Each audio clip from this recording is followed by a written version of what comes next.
But right here, buddy, that's a tattoo. Wow, that's David Dunham. Fact or fiction? Eric Dungey had no chance away. Flips it to Watkins again. This is the Nachos and Analysis College Football Show, presented by Pump Monkey Septic Services. Welcome to Season 2, Episode 1 of the Nachos and Analysis College Football Show. Today is Friday, August 25th, and we are officially 10 days away from Clemson football. I'm your host, Drew Archer, and I'm joined by my co-host, Matthew Johnson. Matthew, football is back. Football is back, and we are back in a different way. We're back. If you aren't watching on YouTube right now, then you might not know, but we have our faces on camera for Season 2. It's our new thing, so be sure to go, if you're on Apple Podcasts or Spotify, head over to YouTube to drop us a like. Let us know that you are listening somewhere else, at least. Yeah, definitely. We're trying to broaden our horizons in Season 2, so we're changing up some things for Season 2, but we're keeping a lot of consistencies here. But I don't know about you, Matthew. I've been starving for football.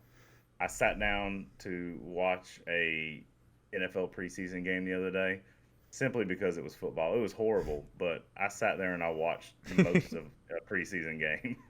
Yeah, I didn't realize how much I missed football this offseason until the build up for this season has started. And as I was getting ready for this episode and looking into the season, I just kept getting more and more excited about not even just college football this season, but where college football is going to be in the next few years. So, and we're going to hit on some of those topics because there's a lot changing in the world of college football. A lot has changed this offseason.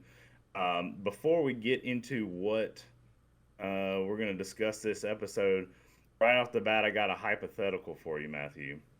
I heard someone present this the other day on another podcast, and I kind of structured it to fit Clemson. So a hypothetical here is if you could choose one Clemson player, it could be someone currently on the team, it could be a past player, but if you could clone them to fill all 22 positions on the team, and in addition to special teams, kicker, punter, all that stuff, which player would you choose to compete against the 2018 Clemson National Championship team? So you have an entire team. Let's just say, for example, you have an entire team of Deshaun Watsons playing every position. Which player would you choose that you think has the best chance to beat that 2018 Clemson team? see, Deshaun's not a bad one. I'm not going to pick him, but that's not a bad one that you mentioned as an example, because in high school he punted. He even punted at Clemson a good bit. So he has like some kicking and athleticism, but I'm not picking him. I really want to go for just like raw athleticism. If this was my team was made up of only one player, I'm not going to think about throwing the ball. I'd rather him be really fast and athletic than passing. So one current or former Clemson player. Yeah, it could be anyone in history. Who's the most you have a dynamic? Team Hunter Renfro's. That's something my dad would say, probably. Just athletic specimens from Clemson.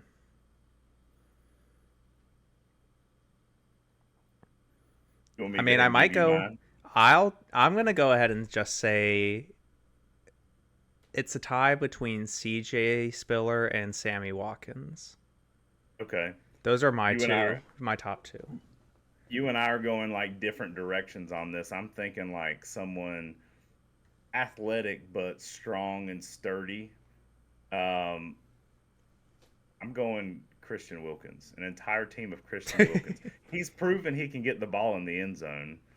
I'd imagine he can punt. I can't remember did he throw a pass? Yeah, he did throw a pass at school. So yeah, so if we need to throw a pass, we can rely on Christian Wilkins. And who's going to bring him down? Yeah, but I hate the ball, right? I hate to break it to you, buddy, but Christian Wilkins is getting beaten coverage one-on-one every play. You're not going to stop a pass play all year. As much as Christian Wilkins might tell you that he's a DB, he's not. He would get burnt. He's very convincing. He convinced me. So, all right. Enough of the hypotheticals. Today's topics.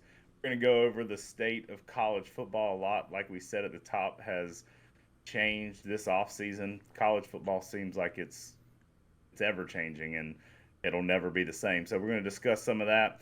I have this in quotations in our show notes. Notable Week 0 matchups.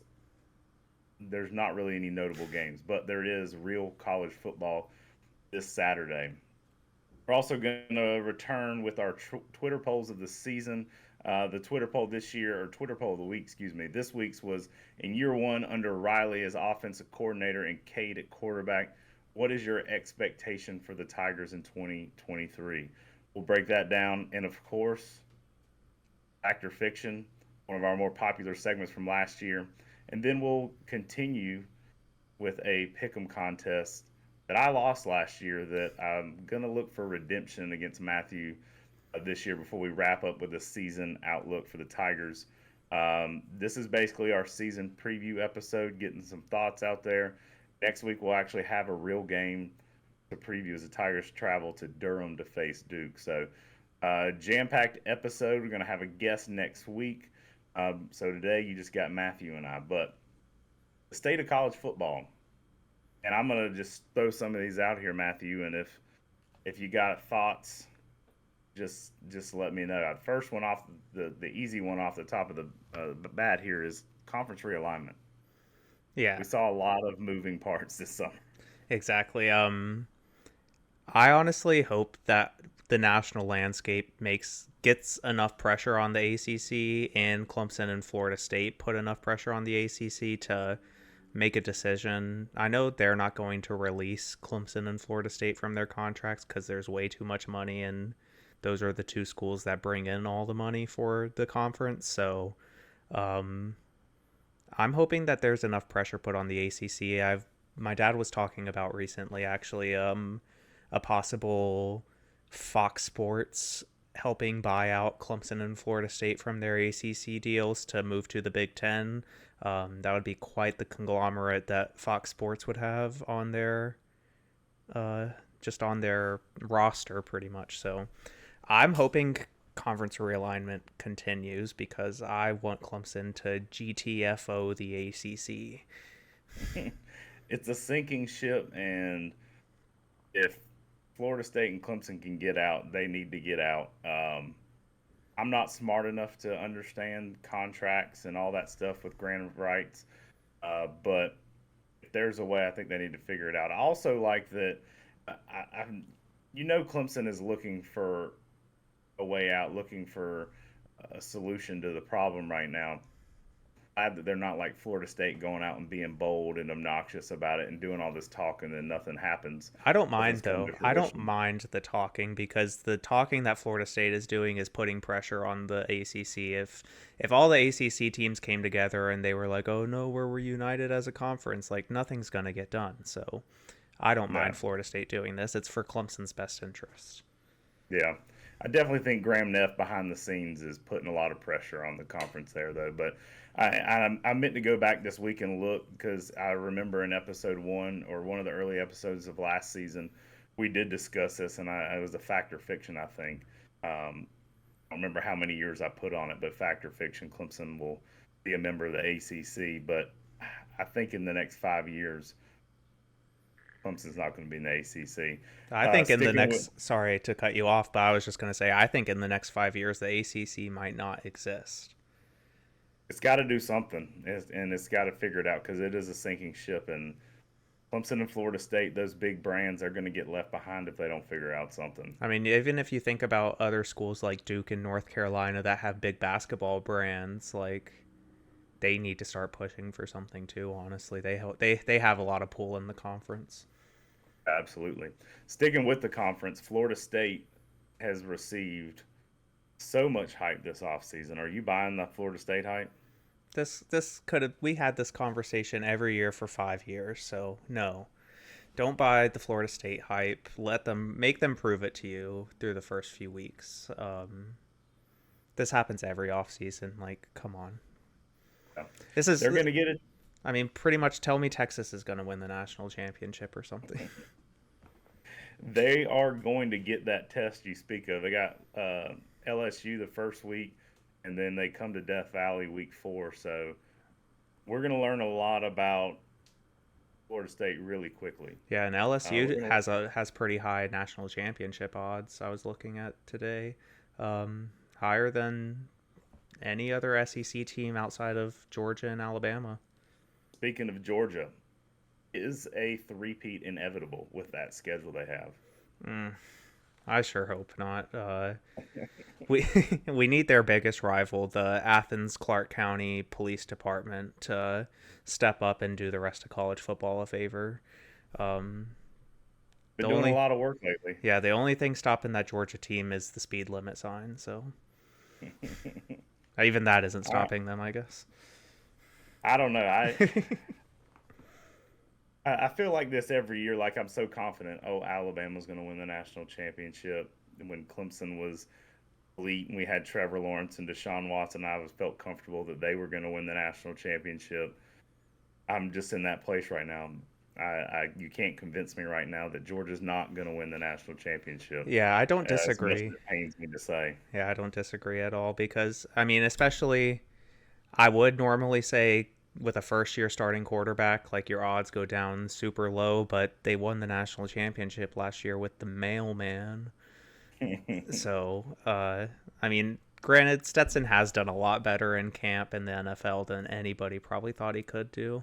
So, props to him for that. But also, it was Stetson Bennett that won the national championship last year, so they don't need a quarterback. No. Deion Sanders in Colorado. He made a big splash this year.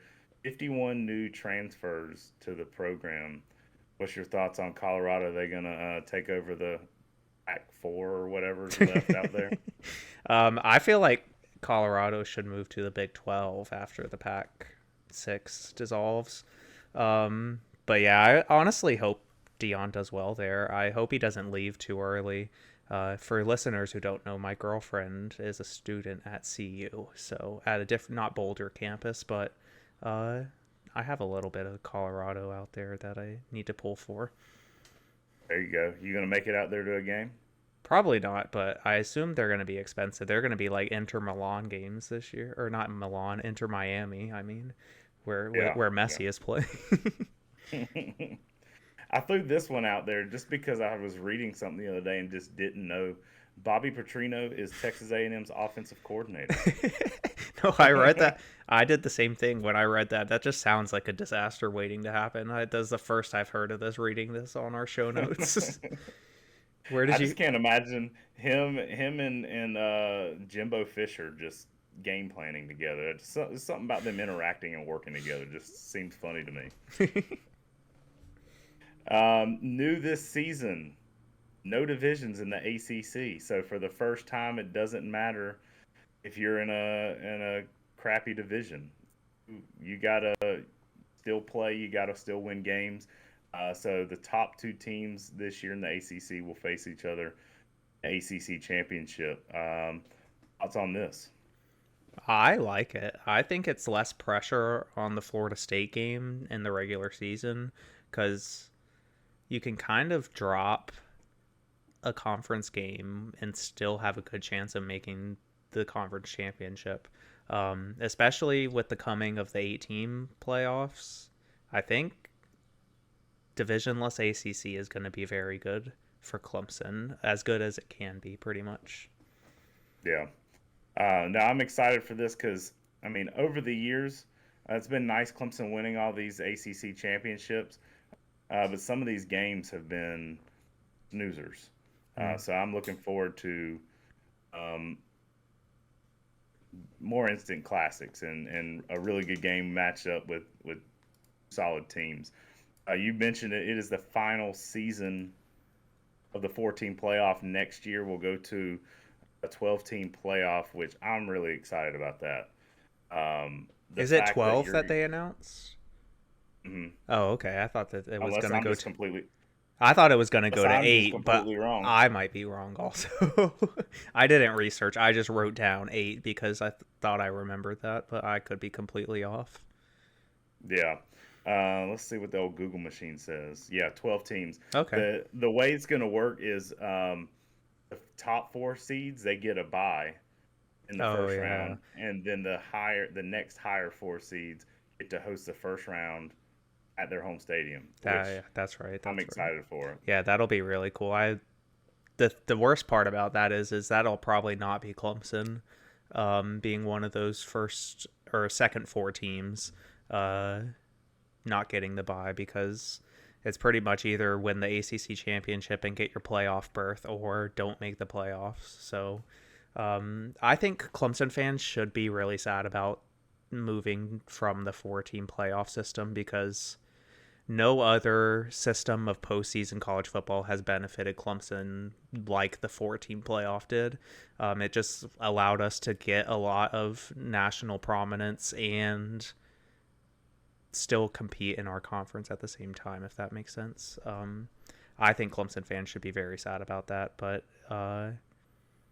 it'll be a lot harder, I think, for teams to consistently win national championships on the 12-team playoff, which will be good for inconsistency's sake.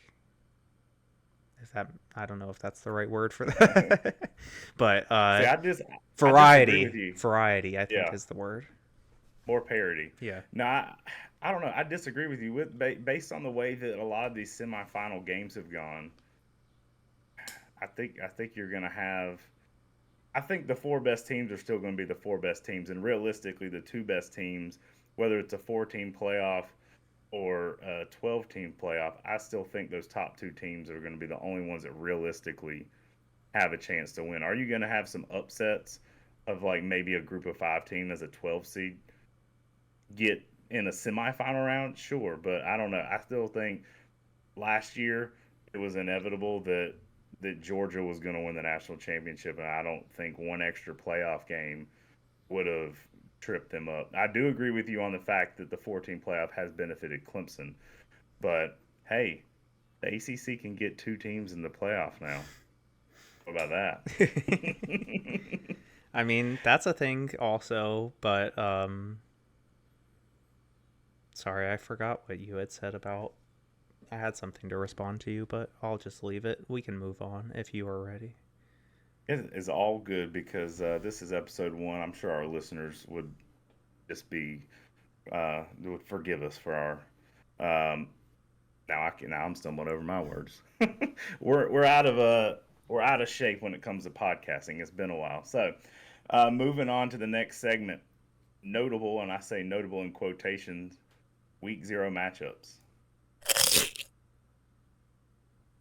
All right, week 0, we have real college football to discuss. There's a handful of games. I picked out 3.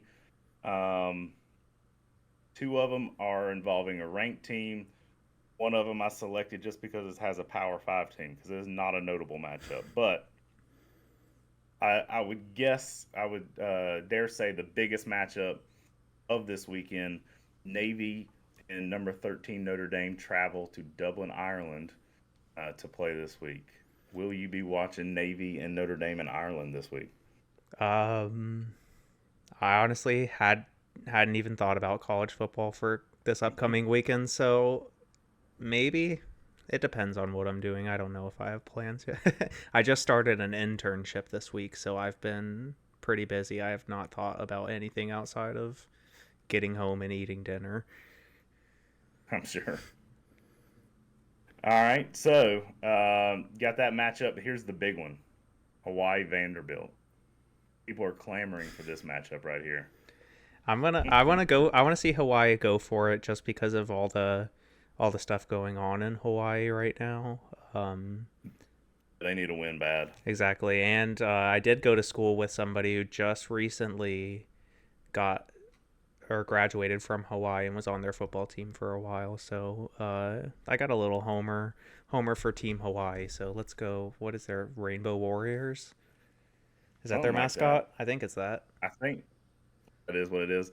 And then they're going to be playing at Vanderbilt in Nashville in a interesting setup. They started construction on the stadium and it's not finished, so they're having to bring in a portable video board and make all kinds of exceptions and get things set up to where they can actually play a game there. I think at one point they were considering playing at like a small community college. I was about to say, there's got to be other options in Nashville for them to play in. Like, Vanderbilt's stadium can't be that much bigger than the biggest high school in Nashville, right? Yeah. It's not like there's not an NFL team in the exactly. I was gonna say the Titans, but I don't think Hawaii and Vanderbilt are filling up that the Titan Stadium. Vanderbilt's not even filling Vanderbilt Stadium. And then the only other notable matchup I have here is San Jose State. They travel to number 6 USC this weekend. So a lot of hype coming in for the Trojans. Any thoughts on that one? I hope USC does well. It's nice. I want the Pac-6 to get some representation in the playoffs again. It's nice when they're in the mix and not just a complete trash conference. So ACC and Pac-6 are doing this, competing for who's the worst Power 5. Yeah. And this will be their final season in the Pac-6. So, all right, before we get to our Twitter poll of the week, we got to shout out our sponsor for this season on the College Football Show, and that is Pump Monkey Septic Service. You followed along during baseball season with the Ball Talk podcast. We're a loyal sponsor all season for that. Pump Monkey Septic Service, owned and operated by Clemson alumni Alan Powell, service the upstate. Don't want to be in a bind when you have septic tank issues. Clemson fans, I know you're familiar with Mickey Plyler, host of the morning show on The Roar. He called on Pump Monkey Septic Service a couple weeks back. Alan went above and beyond, ended up getting like 5 minutes of free ad space on the Mickey Plyler show a couple weeks back. So he's does honest work, and if you need septic service, give him a call at 864-710-2111. You can find him on Facebook and Instagram. But when the dump's funky, Pump Monkey. Once again, that's 864-710-2211. Shout out to Powell for sponsoring the episode. Absolutely. Twitter polls.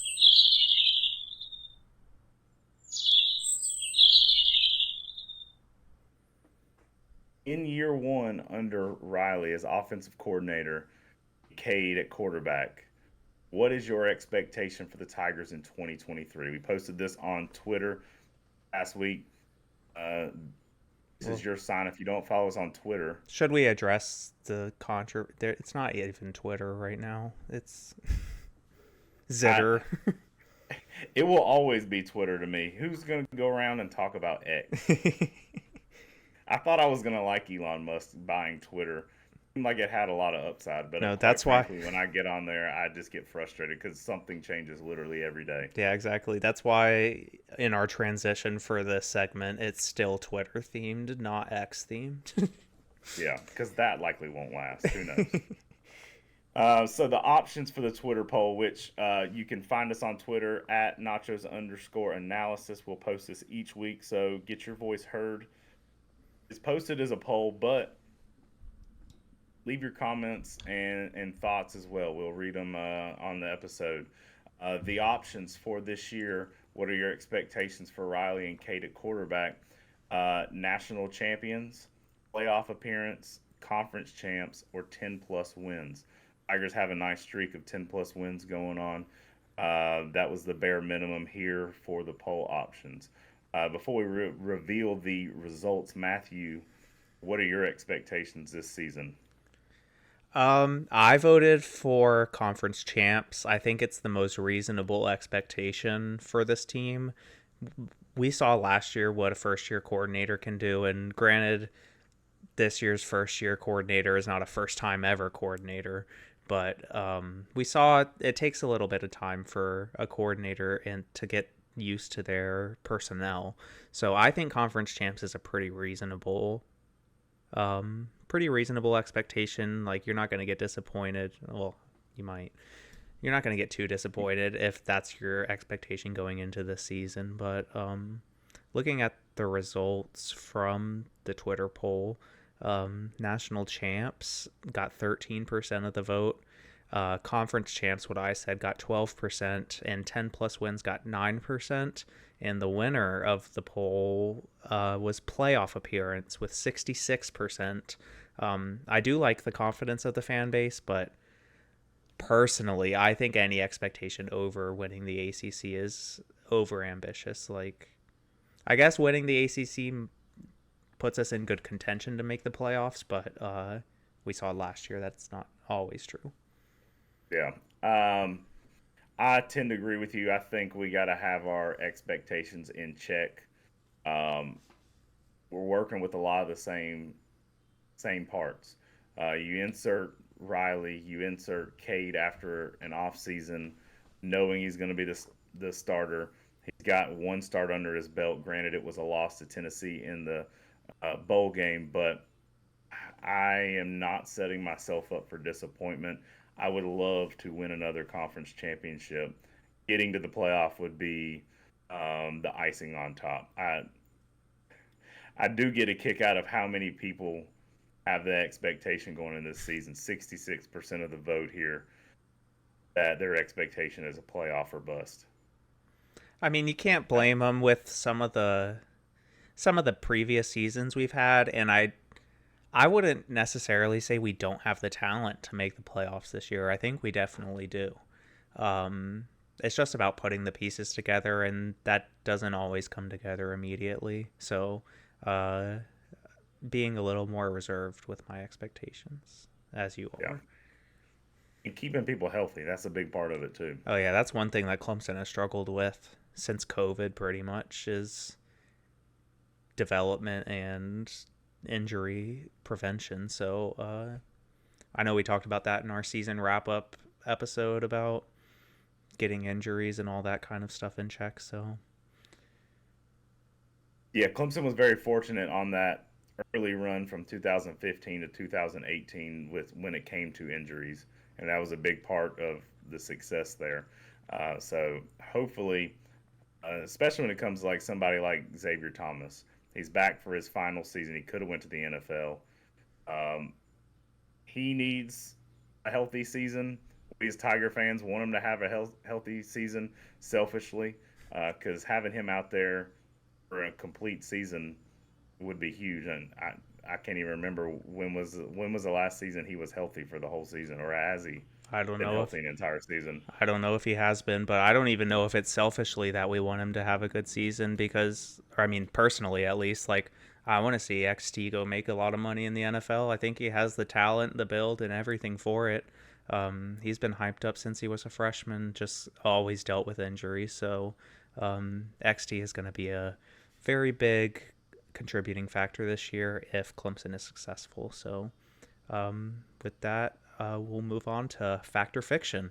Fact or Fiction. All right, back for season 2, one of my favorite segments, Fact or Fiction. Each week we're going to give you 3 statements. Matthew and I are going to discuss whether that statement is fact or fiction. I told myself I was going to do this last year, and I slacked off and never did. I want to try to get these into a graphic to post on Twitter so that y'all can get involved with it as well. I don't know if we'll do that before each episode so you can kind of give your thoughts or just react to them after we give ours. But the first fact or fiction of the 2023 season, Garrett Riley is the savior that will return Clemson to its once elite status.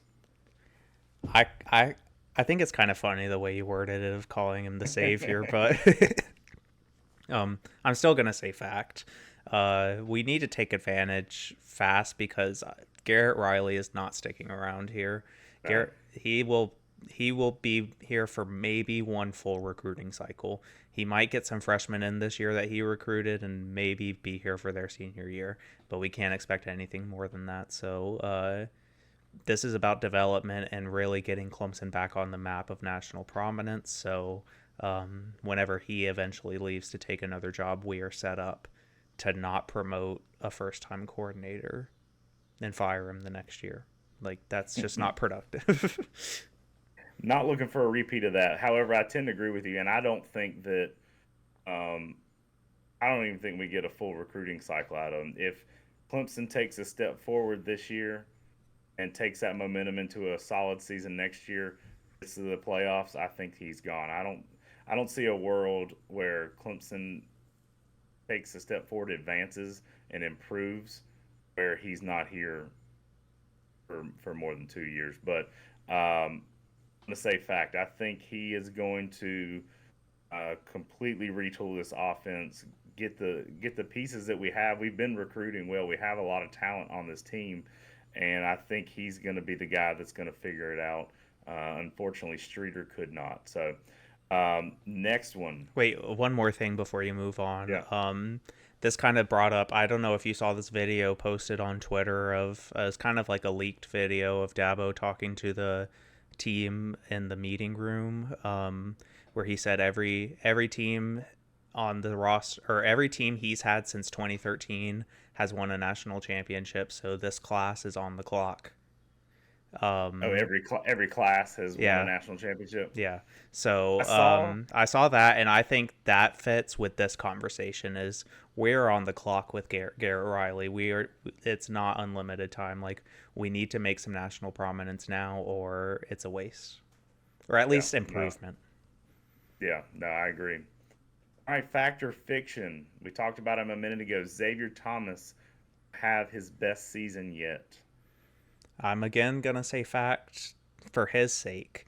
And we need it as a football team, and he needs it as a player because, like you said earlier, he could have went to the NFL last year, and we're lucky COVID happened. That sounds weird to say, but but we're lucky COVID happened that we can even have him here this year. So as long as XT is still passionate about ball, I want him to have the best season possible, because there was a little bit of time where he might not have been thinking of coming back to football. So I'm just happy he's here, and I hope he's able to use that on the field, use that motivation.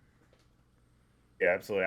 I say fact. I think he's got a lot of frustration. He's got a lot of goals that he has not achieved.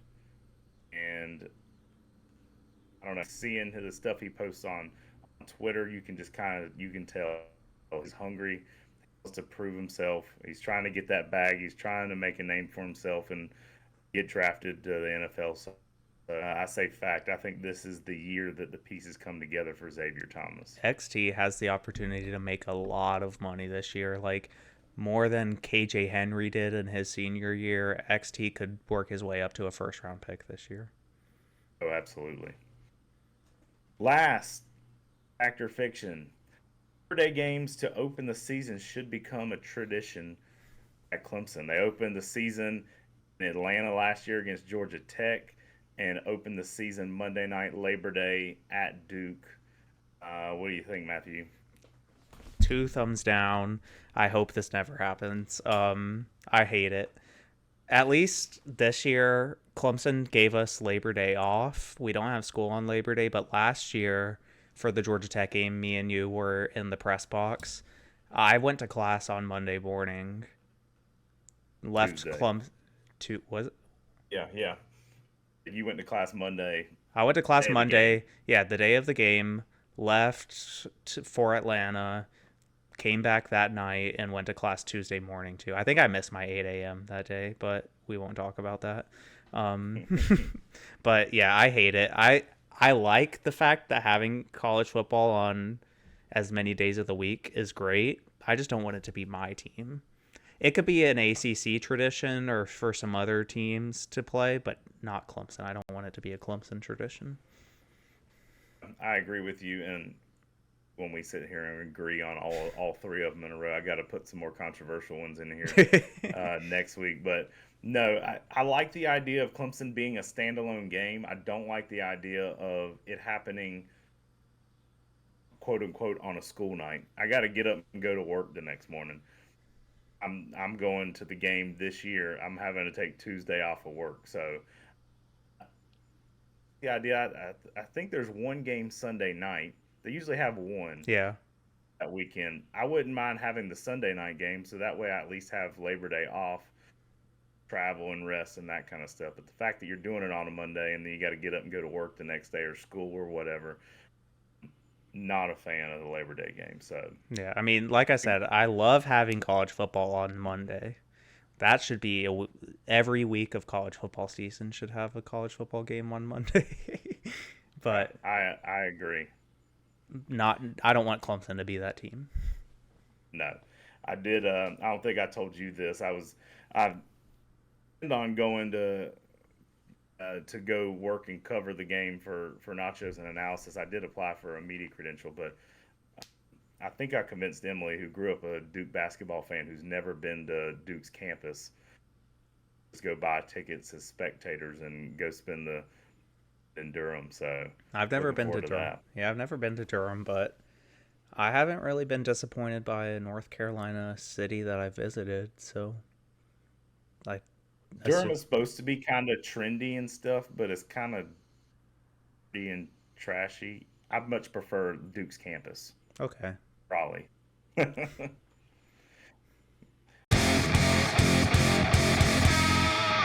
Weekly picks.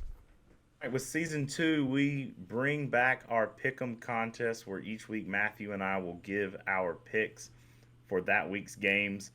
This week, with it being a season preview episode, we're going to give out some picks on over and under season win totals, college football playoff picks, that sort of thing. If you followed along last year, we keep score here at Nachos Analysis, and unfortunately, I was the loser. I was stuck in the Cajun Cafe with a Carolina baseball shirt, or excuse me, not even Carolina baseball, deep to the dark side, and was wearing a Spurs Up Clem Sucks shirt. That might have made it even worse. So a lot of folks in the Cajun Cafe were not excited to see me sporting that shirt, especially while we were playing the Gamecocks. I don't know that you and I really talked all that much about it, Matthew. What were your thoughts seeing those pictures at Doug Kingsmore Stadium last year in that shirt? I'm surprised they let you in to the Cajun Cafe, and I know you had a jacket also at the time, so there was a little bit of cover up, but you made it into a few places like SO Club and the Cajun Cafe that I did not think you were going to get into with that shirt on. Thankfully, so thanks. Wait, before we finish this, I want to shout out Chris. Shout out Chris from Spurs Up Show for providing that shirt for us also. Yes, he was happy to donate that shirt for me to wear. And thankfully, like you mentioned, there was rain in the forecast, so it did provide me an opportunity to wear a rain jacket. So I was a little incognito, but I wanted to throw out the idea of coming up with a different punishment this year. I think I mentioned it to you last week. I don't know if you've given it much thought. I think we threw out the idea of coming up with a few ideas and turning it into a Twitter poll for our Twitter poll followers to vote on. Do you have any ideas to bring to the table for season 2 Pick'em contest? As of right now, I can't think of anything, but I know whenever we were talking about this, I was in Colorado and my girlfriend had a lot of ideas for it. So yes, she did. It might be a good idea to get Rachel and Emily in contact with each other and let them come up with some options, and then we'll put out a poll and let everybody decide. We might not be happy about it, but the fans might be happy about it. So that's my suggestion. I got a bold one for us. Loser this season gets the Nachos and Analysis logo tattooed on their body somewhere. Oh, I'll do it for free. I don't care. Oh, really? I thought that was going to be a little more cringy, but maybe not. Maybe that's not. I mean, it's a little cringy. I mean, if it was in like a visible place, like, yeah, it's a little cringy. Like if it's on your forearm or something, but like, I would get it tattooed on me. I designed our current logo at least, so. And you're rocking the old school logo there. Yeah, let me go ahead and just give a shout out to Elizabeth, my sister. I went on the Spurs Up show a week or two ago, and Elizabeth got on to me because I was on this setup with my red and black chair, and I was wearing a black shirt it was a Jaguar shirt, which is Clemson's southern campus. So I defended it, but she said I went on a South Carolina fan show with red and black, and that's all you could see was black and red. So they didn't even know I was a Clemson fan. So I made sure to pull out the old school Nachos and Analysis shirt for you, Elizabeth. That one's for you. All right, so Matthew and I's homework this week, and maybe we'll talk to our significant others to also get input from them, because I feel like sometimes they like to see us squirm a little bit. So we're each gonna bring 2 ideas to the table, and we'll look for a Twitter poll next week for y'all, the listeners, our folks that follow us on Twitter, to vote on. So 2 Twitter polls next week, I guess. Yeah. Or we could do, we'll do 2 Twitter polls next week. So busy week on Twitter, so follow us. All right, so this week we do have week 0 matchups, but not very exciting. So we're not going to pick those games this week. We're going to do a little preseason picks this week. We're going to do over and under season total picks. So Matthew's going to pick a team that he thinks is going to go over their season win total according to Vegas, as well as under. And then we're each going to give our college football playoff teams. And then of that, you pick your national championship. So 1, 2, 3, 4.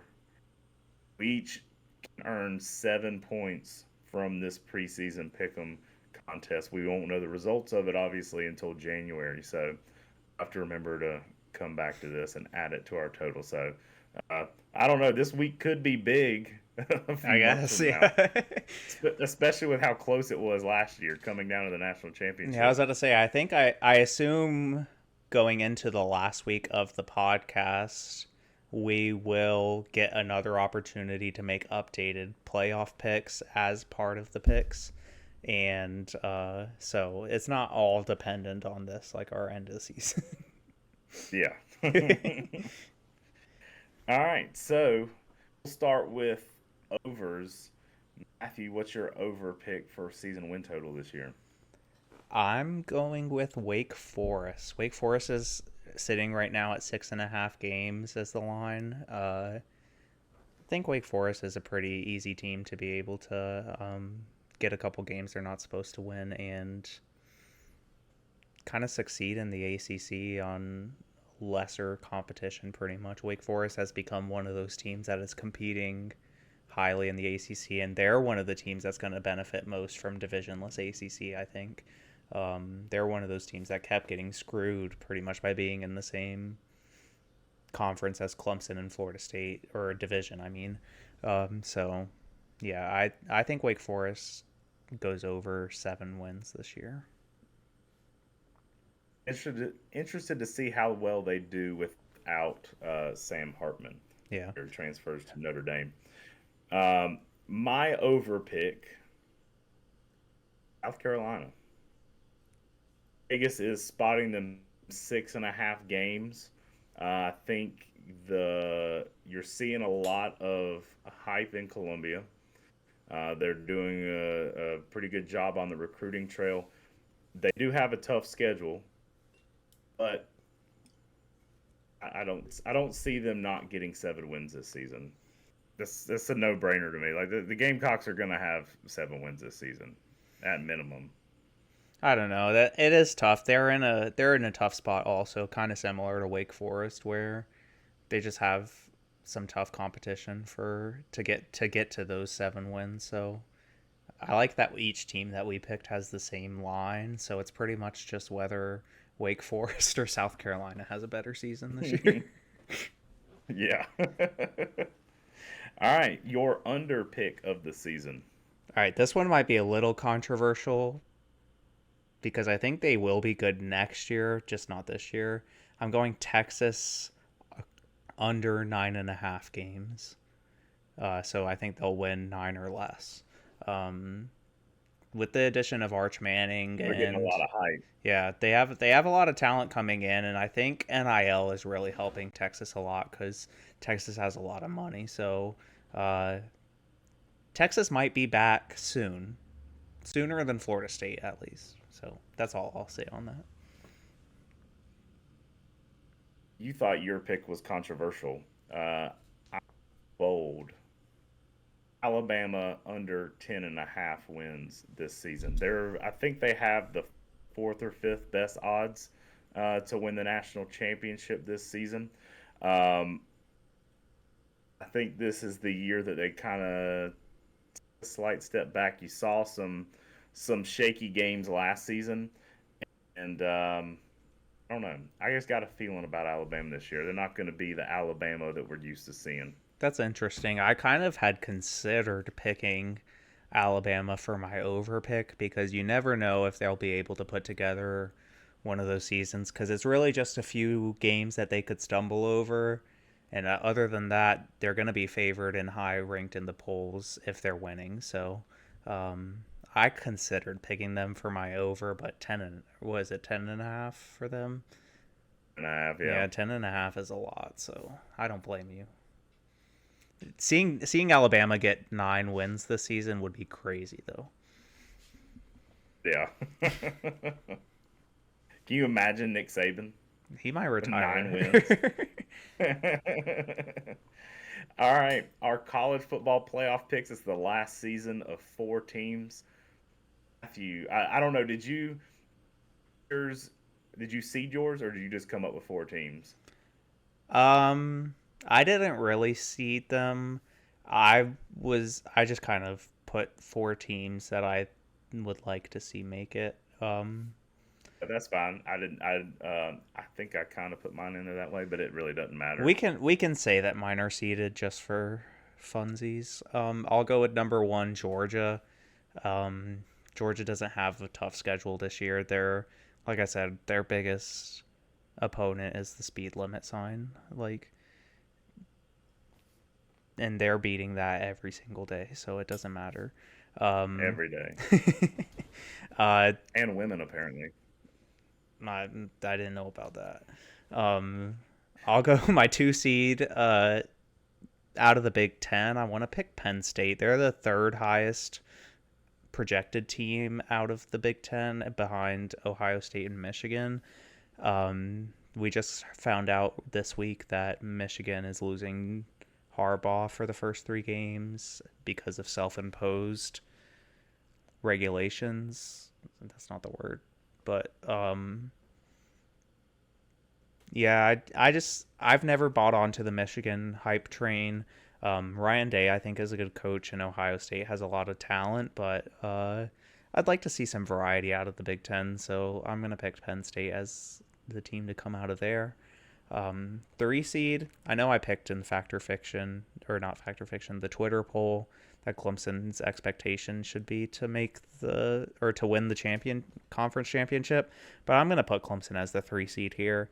I think with a good season, even if Clemson gets out of the regular season with 1 loss to either Notre Dame or Florida State, we will be in a position to make the playoffs if the right things happen. It's out of our hands pretty much if we lose that game. So I'll put Clemson at number 3, and then at number 4, this one's a little out there, but Vegas doesn't think so. I'm gonna pick Oklahoma. I think they might be the highest projected team to win the national championship out of the Big 12.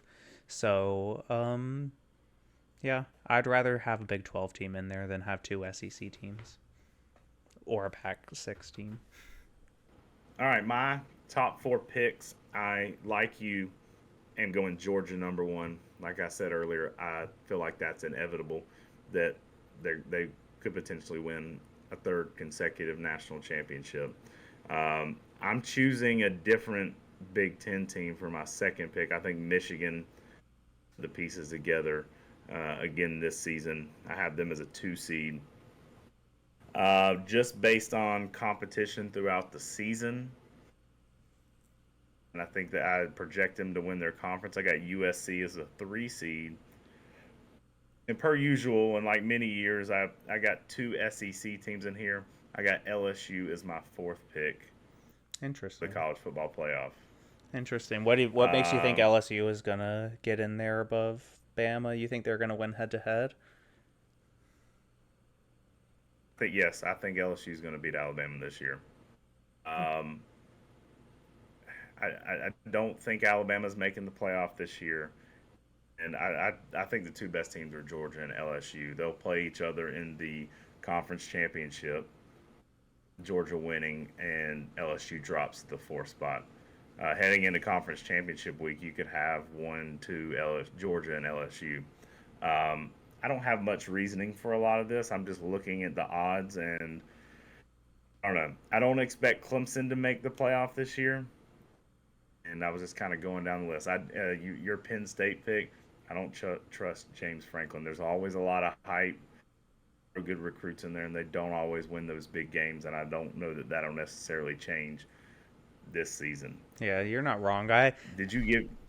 I kind of have a soft spot for Penn State. Like, I grew up with a Penn State fan playing football, so I kind of like them a little bit. I almost even went to Penn State online school instead of going to Clemson before I kind of considered Clemson as an option. So I kind of have a little soft spot for Penn State. I would like to go to Penn State. I really want Clemson to do a wideout game. If Clemson were, I think I've said this on the podcast many times, but if I were a Make-A-Wish kid, my wish would be for Clemson to have a wideout.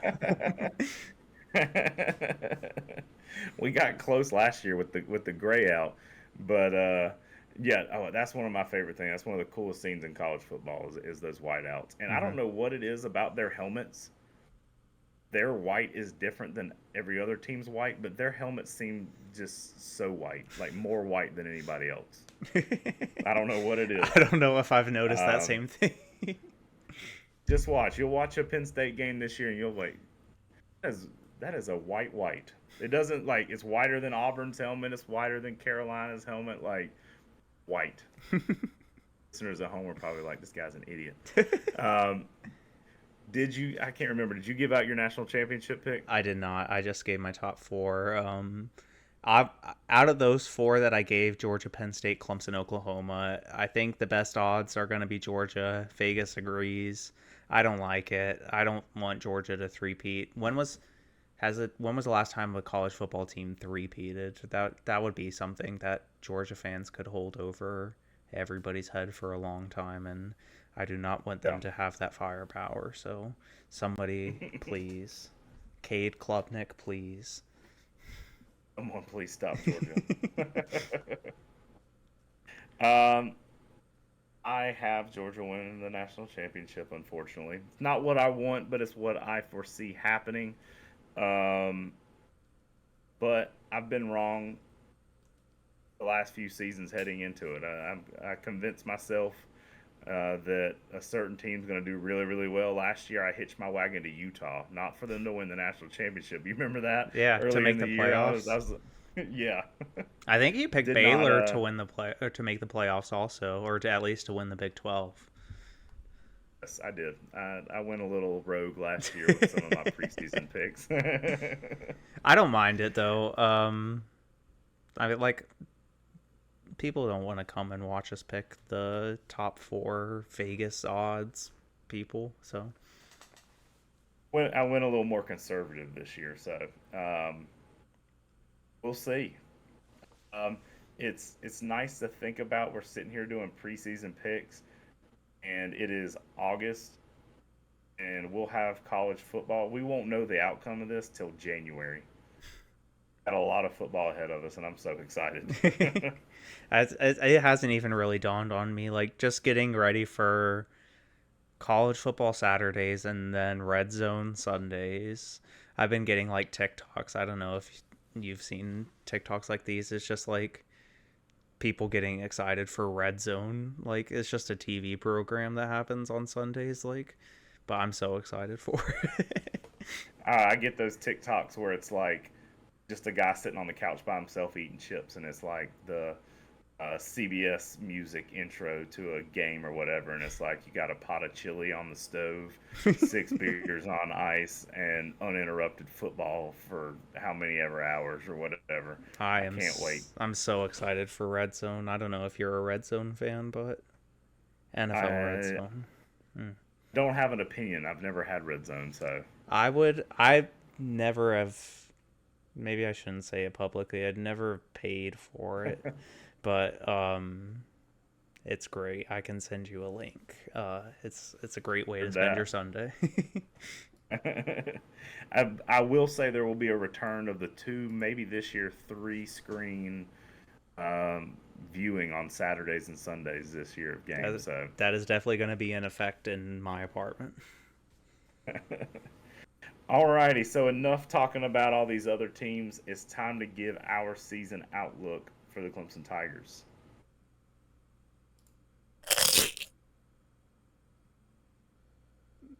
If you guys pay attention to us on Twitter, I went on the Spurs Up show and kind of previewed Clemson season. So my opinions haven't really changed in the last 2 weeks. So I'll kind of just reiterate kind of what I said on that episode, if that's all right with you guys.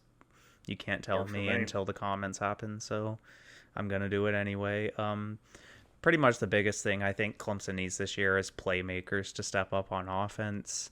And looking at 3 receivers in particularly, Bo Collins, Adam Randall, and Cole Turner. I honestly don't think Cole Turner, or I didn't have expectations for Cole Turner, but then he had that great game in the ACC championship game, and he's been getting a lot of hype. I've been seeing clips of him throughout the offseason and camp making plays against our DBs. Like, Cole Turner can step up and be that guy this year. Don't be surprised if he is. I'm really looking at those 3, though. Continuing on offense, Jake Brenning's stool, and the middle of the field are going to be open all year long. I don't know if anybody else noticed in the spring game, but the very first offensive play call of the spring game was a pass to the tight end across the middle, and we kind of got popped for it. Whoever caught the ball, it might have been Burning Stool, got hit really hard by a linebacker on that play, and that's why you don't always throw across the middle, but I think both of those things are going to be taken advantage of very much this year. As a fan, you should never have confidence in Clemson's offensive line. Then they can never let you down. So as far as offense, yeah, exactly. As far as offense goes, that's kind of my 3 main points going into the season that I'm looking at is like, we have a lot of experience and some more age coming up, but we just really need those few people to step up and be the guys. Yeah, I'm excited with Riley's offense of getting the tight ends involved more, and Burning Stool is an absolute specimen. When it was at the ACC championship game, I was coming out of the tunnel, and he came walking by. I mean, I knew he was tall, but I was like looking up at him. I felt like I needed to address him as sir. Like, I'm so excited. You're probably like 8 years older than him too. Oh yeah, probably more than that. But I'm really excited about that. My thoughts on this season. I haven't given a lot of thought on the season as a whole. As a whole, though, schedule does benefit Clemson this season with how and where you're having a lot of your key games this season. Having Florida State at home, having Notre Dame at home. You do go on the road to South Carolina, which after losing at home to South Carolina last season, especially if they hit that over like I'm counting on them to do for the Pick'em contest, I think that's going to be a raucous, tough environment, and it's going to be a tough game. But I would not doubt Dabo Swinney and the revenge factor, because he does not like losing, and especially does not like losing to the Gamecocks. So the schedule works out really, really well for the Tigers as a whole. But I've really focused a lot on these first 4 games because you're going to get some tests early. Duke is getting a lot of hype with their quarterback there. You're starting on the road against Duke to open the season. You got a short week, granted.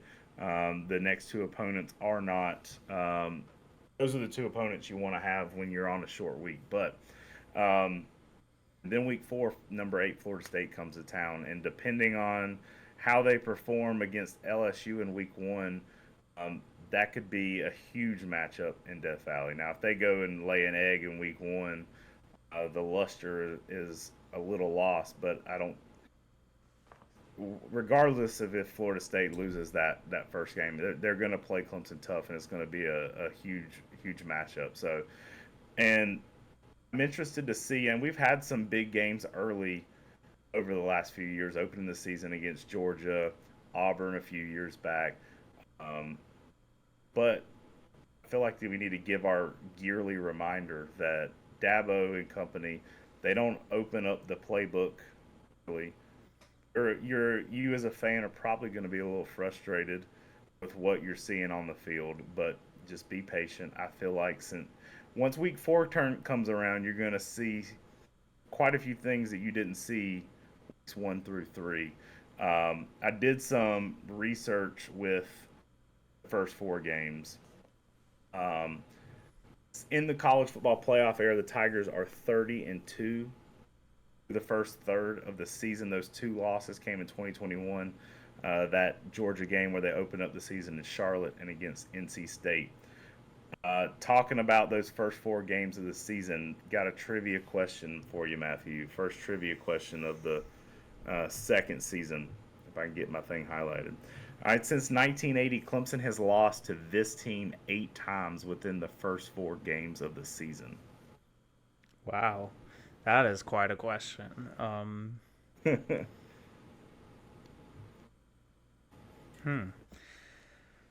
I honestly don't know.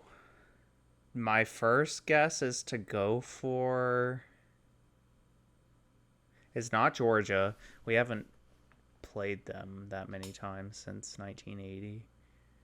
But we probably have lost to them close to 8 times. I don't know. Is it a conference opponent? Can I ask for a hint? It's not a conference opponent. Not a conference opponent. Okay, I'll just stick with Georgia. I'll stay with Georgia. It's Georgia. Okay. I didn't know we played them that much. Yeah, especially in the 80s and early 2000s. So Georgia, within the first 4 games of the season, Clemson in 80, 82, 84, 85, 02, 03, 14, and 21.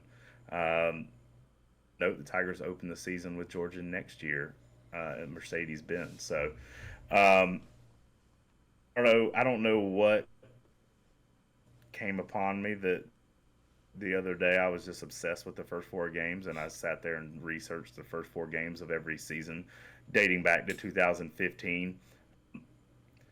And something that kind of struck me, all the success the Tigers had with Trevor Lawrence, Deshaun Watson, winning national titles, there was a lot of frustration within the fan base the last couple of years, last year in particular, with the offense, play calling, offensive coordinator, that kind of thing. 2022, since last season, Tigers scored the most points they have through 4 games dating back to my research in 2015. They scored 175 points last season through the first 4 games. Now, their point differential was extremely low, the 3rd lowest in that time. They had a point differential of only 88 points last season. But in that time, like I said, Tigers are 30-2. Tigers do a pretty good job. We always get these cupcake games that are frustrating as fans. You pay all this money to IPTAY and for tickets, and you're getting Charleston Southern and Florida Atlantic. But aside from that, you typically get some SEC opponent plus South Carolina, and that's usually early in the season. So taking advantage of that has worked in the Tigers' favor. I feel like I'm rambling now. I'm looking at this graph that I made on our note sheet, and I'm like, what was my thought process 4 days ago? No, I think wrote these notes out? it is pretty interesting. One of the most interesting things that I noticed from it was our worst point differential in the first 4 games came under Tony Elliott, not Brandon Streeter, yes. Which goes back to that 2021 season with the loss to Georgia in the first game, and then the loss to NC State a few weeks after. So it does make a little sense, but looking at this graph, maybe we should put a screenshot of this out on Twitter just so people can put their own opinions out on there, because it is pretty interesting just looking at point differential. With the Elliott and Scott combination, Clemson's offense was humming. You also got to think about back at the time what type of talent we had in 2019. Like, is a lot different than this current team. No offense. Yeah, you gotta balance out the fact that you had two generational quarterbacks. But to your point about 2021, you have the worst point differential, only scoring 87 points through 4 games. Turning that around the next season with a first-year offensive coordinator in Brandon Streeter, who's no longer with the program, to score the most points through 4 games. So as frustrating as last season was, it was kind of interesting when I went back and looked and realized that how many points scored early on, and that kind of reminded me, early on DJ was kind of in his stride. We thought he had changed his ways, and he was playing really, really well. The Georgia Tech game was a little sloppy, but it was his first game of the season. But yeah, we'll definitely put this graph out there. I found it kind of interesting. I don't even remember what triggered me to start doing all this research. It is very interesting. I mean, I guess the point differential in the first 4 games for Brandon Streeter, the only thing I can think of is our first 4 games last year were not as hard as probably our first 4 games for 3 or 4 years before that, at least, because we would at least have Georgia in there for a few of those years, and a few other tough opponents to start off. But like you were saying, Brandon Streeter and the offense was moving very well. I remember being very impressed after the Georgia Tech game with how DJ played, and I think DJ is still talented. I'm not gonna be shy about it. We just found out today, as of recording this, that DJ was named starter at Oregon State, so good luck to DJ out there. I think he's still talented. I don't think it's his fault of what happened, how his career went down at Clemson. That's a side note, but kind of included in this. I think it was a combination of a lot of things. So looking forward to watching him from afar. It'll be interesting to see him in a new system, new place, probably new headspace. I don't know. I wouldn't be surprised if he had a big year. He's not going to for a Heisman, I don't think, but I'm excited to watch him this year. DJ does probably have the opportunity, similar to XT, to work his way up into first-round draft conversation. Because if you remember DJ coming into year 2 after only starting the Boston College and Notre Dame game the previous year, he was in the Heisman conversation coming up in first-round NFL draft. He has all the intangibles. It's just got to get put together, and he was not put in a great situation at Clemson, so it's not his fault. So, but the pages turn. It's Cade Klubnik's job this season. I don't know. Do you feel like people are putting a lot of eggs in their basket, a lot of pressure? Cade, what are your expectations for Cade this year? I mean, yeah, sure, people are putting a lot of expectations on Cade, but that same thing happened with DJ. It's just kind of the nature of the beast being a top team in college football, where you had 2 generational quarterbacks come through with only 1 year in between them. You almost get used to that. Cade has that, though, I think. Cade was winning state championships in Texas in high school as like a sophomore, so he has it in him too. We'll just have to see coming into the season. Did you have anything to go on about the defense this year? I honestly focus all on offense. I'm excited as usual for our defense. I think they're going to take a step forward this year. I think the biggest thing is who's gonna give you that presence on the end there to get some pressure around the edge. But with our linebacker core, I'm excited to see Nate Wiggins, especially after the game he had in the ACC championship. Excited to watch him as another year in here, and then also Wes Goodwin, year 2 as defensive coordinator. I have expectations that this team is going to or this unit at least is going to take a step forward. The defense at Clemson is always. Yeah, I mean, it's no surprise that the defense is going to be the strength this year. I'm really excited for what Wes Goodwin is going to do in year two. I mean, based off of his year one performance as coordinator, it's about as good as you can go, I think, for what they were labeling as like a savant, somebody coming in, no coordinator experience, learning from Brent Venables. And overall, I think we schemed last season pretty well. Obviously, we gave up a lot more than we had under Venables points wise, but I think it's just an experience thing for Wes Goodwin. But you are correct in saying the defense is going to be the strength. Our interior defensive line, defensive tackles are nasty. They are going to be the strength. And like you said, with XT stepping up, and we've talked about it throughout the episode, but surprisingly, edge is maybe our biggest defensive weakness this year. And that's not something Clemson fans are used to saying going into the year. I mean, think of since 2013, I could tell you every edge rusher we've had probably since then. And we don't necessarily have that big name coming into the season. So we're going to need some people to step up on that. But like you said with Nate Wiggins, our DBs, I'm excited for our DBs. I love some good DB play. I think it's the hardest position to play in football is good coverage and playing corner / safety. But we were young last year and a lot of injuries, but we developed depth and we have experience this year. So I think that combined with the talent we have is going to be huge. I'm really excited to watch the secondary this year. It's a no-fly zone in Clemson secondary. And other than that, special teams, we need somebody to step up. Kicking and returning. We've been spoiled.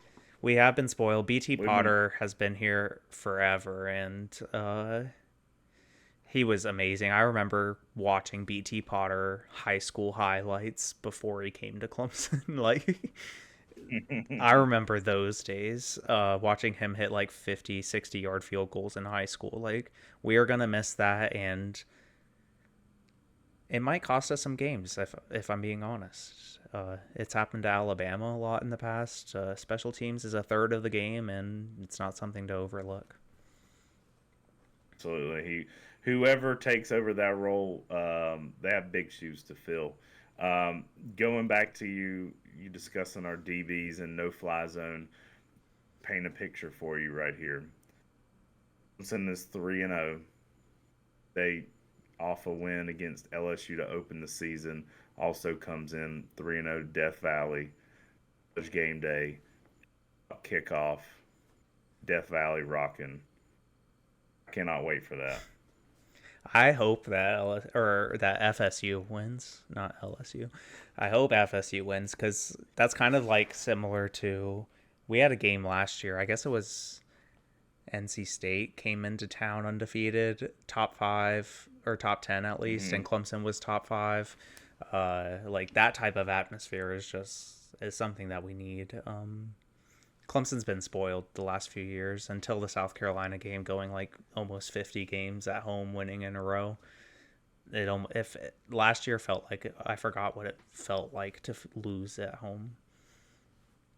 To go home from Clemson after a loss. What does that feel like? Yeah. It has been a very long time since Tiger fans have filed out of Death Valley defeated. So the streak will start again in a couple weeks. So it will definitely against Charleston Southern. Dabo won't have them looking past Charleston Southern. That's the biggest game of the year that week.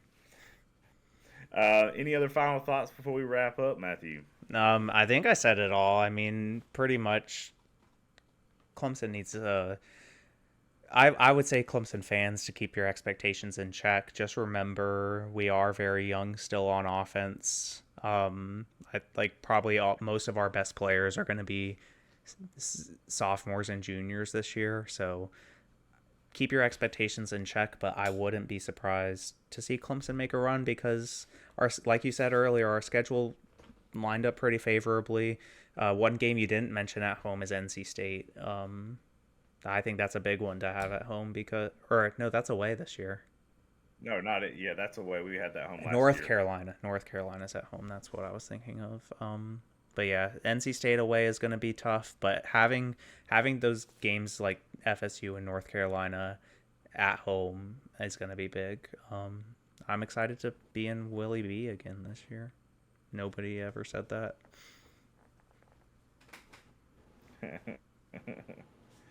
Well, that is all for today. Thank you for joining us for Season 2, Episode 1.